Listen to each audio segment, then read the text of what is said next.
Daisy secretly went to the garage. Seeing the motionless man stuck in the window, she thought he was dead, but to her surprise he suddenly moved. She hurriedly lied that help was already on the way, then ran off in panic. Soon a taxi stopped outside. Nick thought rescue had arrived, but it was Daisy heading to work. Suddenly the car horn blared from the garage. Nick heard the sound, and pressed the horn wildly. The driver asked what was going on. Daisy made up a lie. She told him to wait a bit longer, then ran back to the garage. She covered her ears and told Nick to stop honking, still insisting help would come soon. But Nick seemed to understand everything now. He kept pressing the horn. The driver outside also sensed something wrong. Just as he was about to check, Daisy grabbed a wooden stick and hit Nick on the head, but it wasn't hard enough. Panicking, Daisy swung the stick again. This time Nick went silent. The driver was just about to open the door when Daisy came out and startled him. He asked worriedly what had happened inside, but Daisy just said the alarm was broken. Nick had missed his only chance of rescue, and Daisy was late for work because of it. Her boss yelled at her furiously and scolded her for not calling ahead. That's when Daisy realized she'd left her phone in the car. She frantically asked a coworker to cover her shift. Meanwhile, Nick spotted the phone in the car, but it was too far away. His body was stuck in the window. He grabbed the passenger seat, trying to pull himself forward, but no matter how hard he tried, he couldn't move an inch. The intense pain made him gasp for air. He stretched his arm out the window, only to find it had been pierced by the wiper. He tried to pull it out, but it was screwed in place. He used all his strength but couldn't move it. Nick endured the pain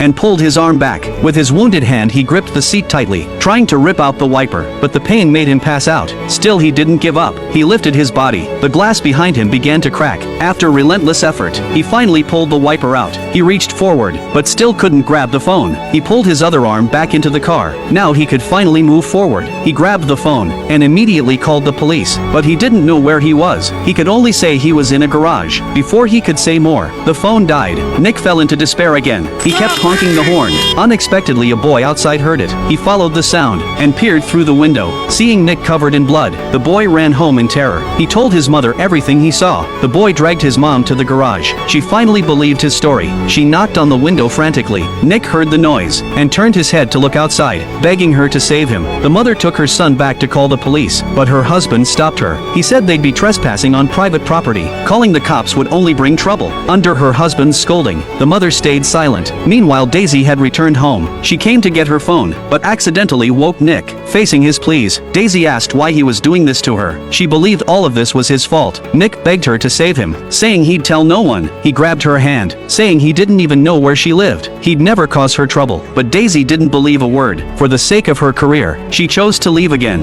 Nick felt hopeless once more, but he refused to give up. He pushed himself forward bit by bit, finally crawling into the car, but with his leg broken, the pain returned sharply. He leaned on the seat to rest and checked his injuries. Luckily, there was half a bottle of water. After regaining some strength, he picked up the wooden stick in the car and made a simple splint for himself. Nick knew he didn't have much time. He forced himself out of the car, but just as he was about to open the door, Daisy came in with her boyfriend. Seeing Nick covered in blood,